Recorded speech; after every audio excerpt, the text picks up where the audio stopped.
할렐루야. 주님을 찬양합니다. 오늘 말씀은 천국은 실제입니다 하는 제목입니다.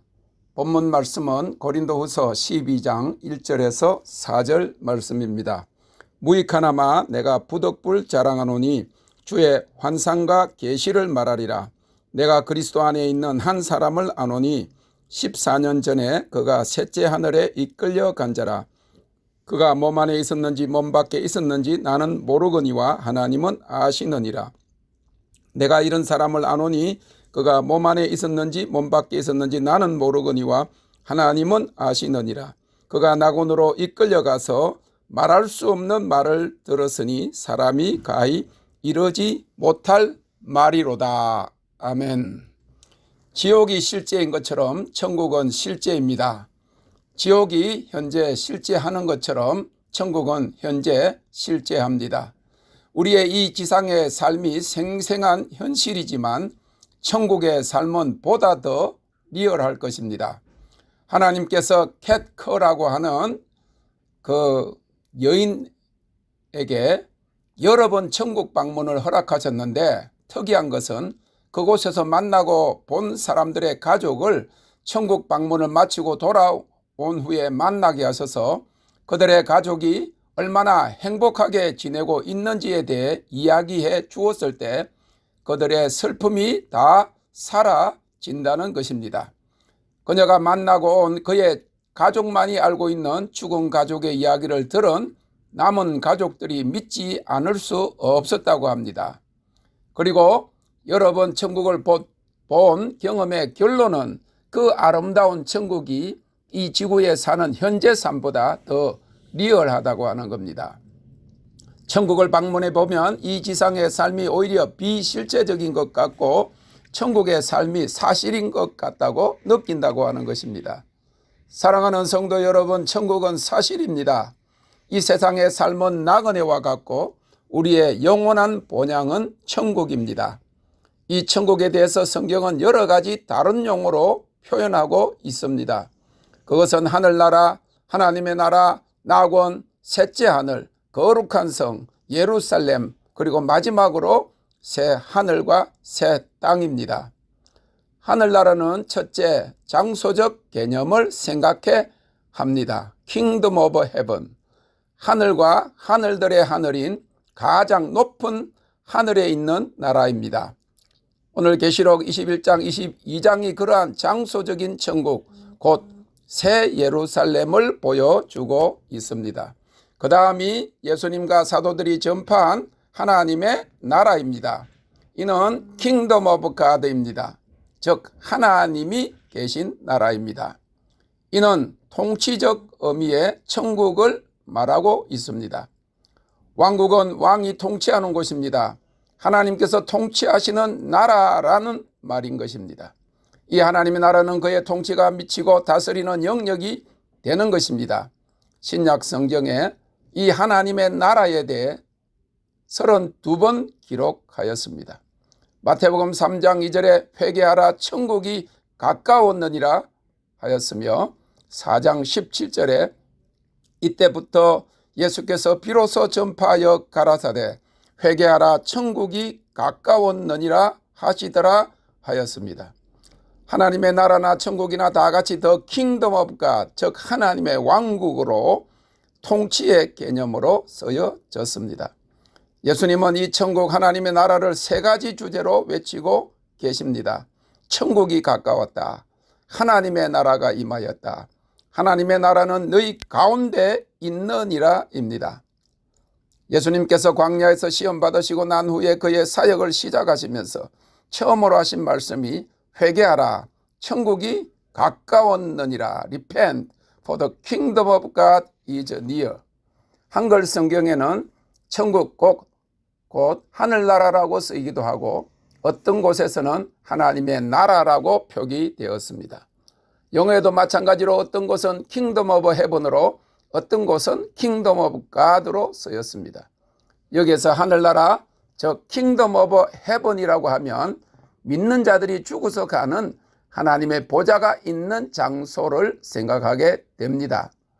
반면에 하나님의 나라, 즉 킹덤 오브 가드는 통치적인 개념을 가지고 있어서 현재와 미래를 다 포함한다고 볼 수 있습니다.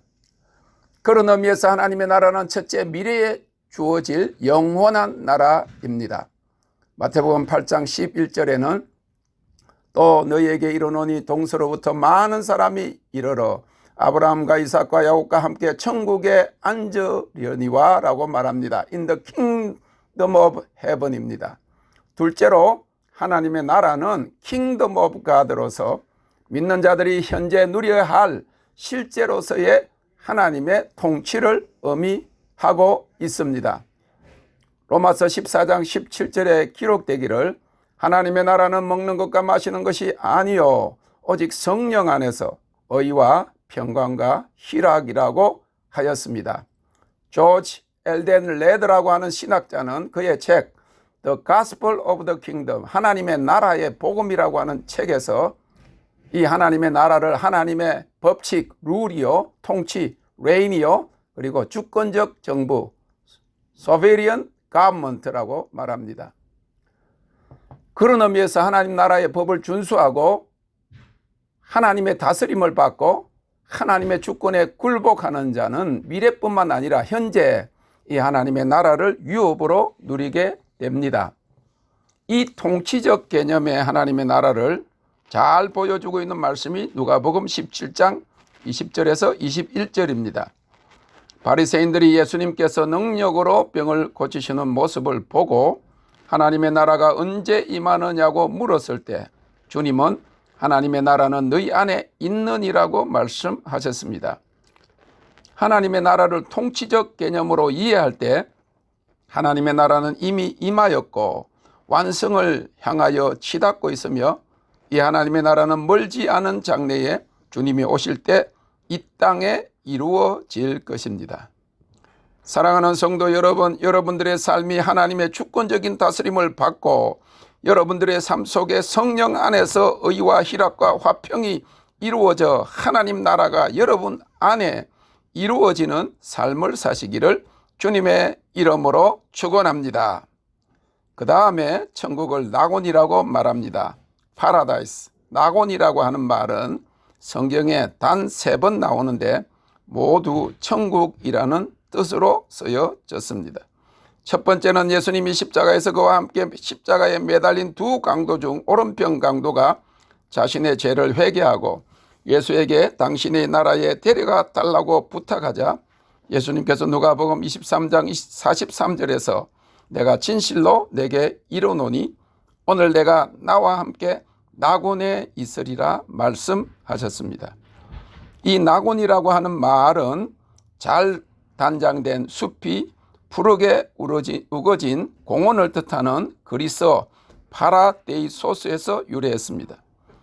구약 성경이 히브리에서 그리스어로 번역될 때는 파라데이소스라는 말이 여러 차례 쓰여졌습니다. 창세기의 에덴 동산도 그 이름으로 불렸습니다. 예수님과 바울사도 그리고 요한계시록의 저자를 거치면서 낙원은 단지 아름다운 공원이 아니라 궁극적인 아름다운 장소, 곧 천국을 뜻하게 되었습니다. 지금도 낙원은 지상의 아름다운 장소와 천국 둘 다 뜻합니다. 고린도후서 12장 1절 4절 오늘 본문에서 바울사도는 낙원을 셋째 하늘이라고 말하고 있습니다. 셋째 하늘은 성경의 오늘 본문에 단 한 번 나오는 용어입니다. 고린도후서 12장 2절에 내가 그리스도 안에 있는 한 사람을 아노니 14년 전에 그가 셋째 하늘에 이끌려 간 자라. 그가 몸 안에 있었는지 몸 밖에 있었는지 나는 모르거니와 하나님은 아시느니라.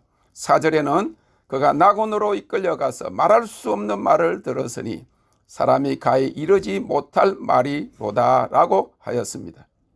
그러니까 셋째 하늘이나 낙원은 같은 개념으로서 현재 성도들이 죽어서 가는 하나님의 나라입니다. 첫째 하늘은 지구의 대기권을 말합니다. 별들과 달과 해들이 있는 장소입니다. 시편 8편 3절에 보니 주의 손가락으로 만드신 주의 하늘과 주의 베풀어 두신 달과 별들을 내가 보니라고 했습니다.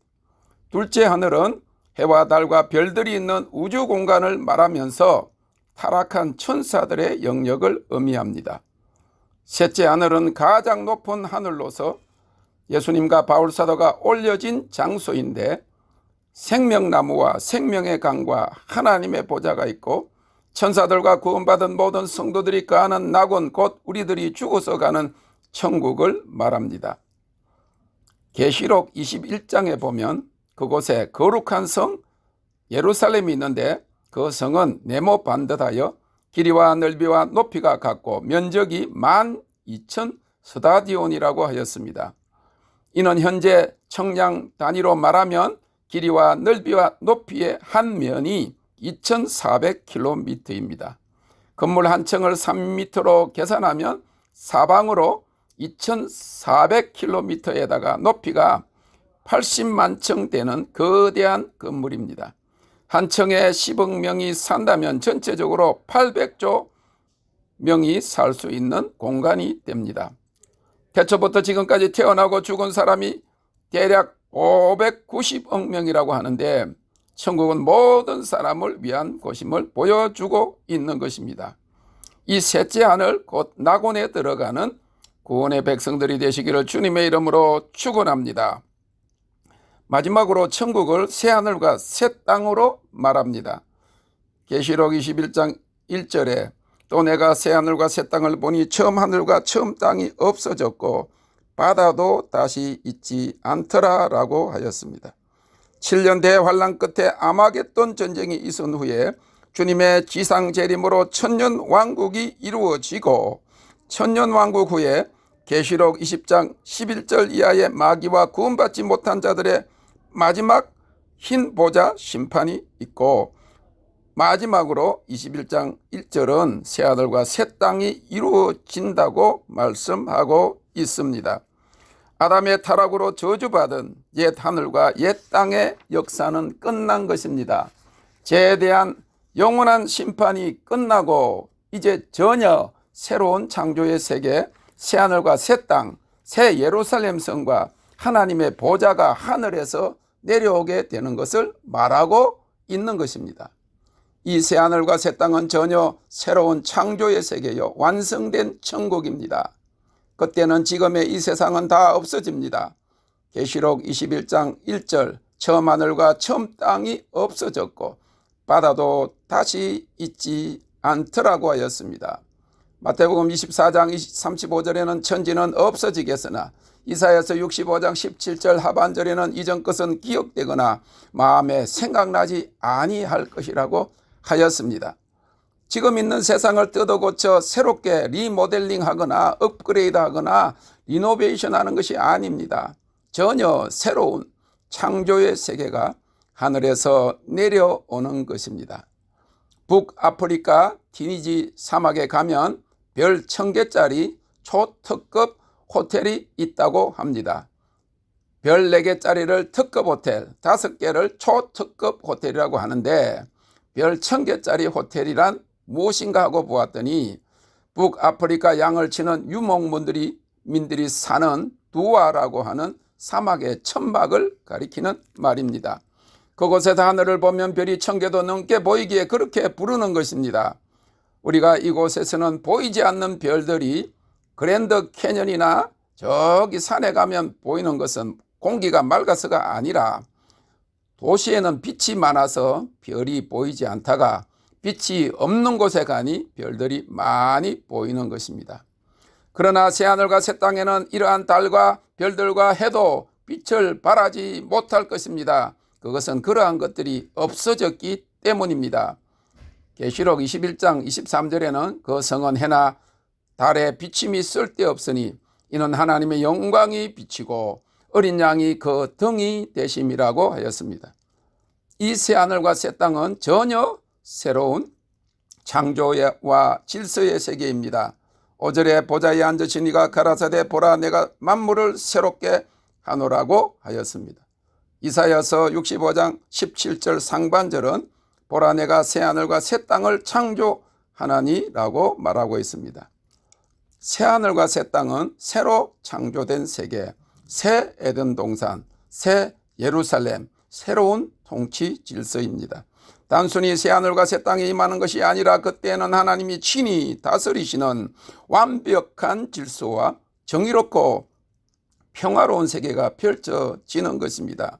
그때는 계시록 21장 24절에 보면 만국이 그 빛 가운데로 곧 그의 통치 가운데로 다니고 땅의 왕들이 자기 영광을 가지고 그리로 들어오리라고 하였습니다. 세상의 왕들도 자기들의 주권 아래에 있는 영토와 국민을 다스립니다.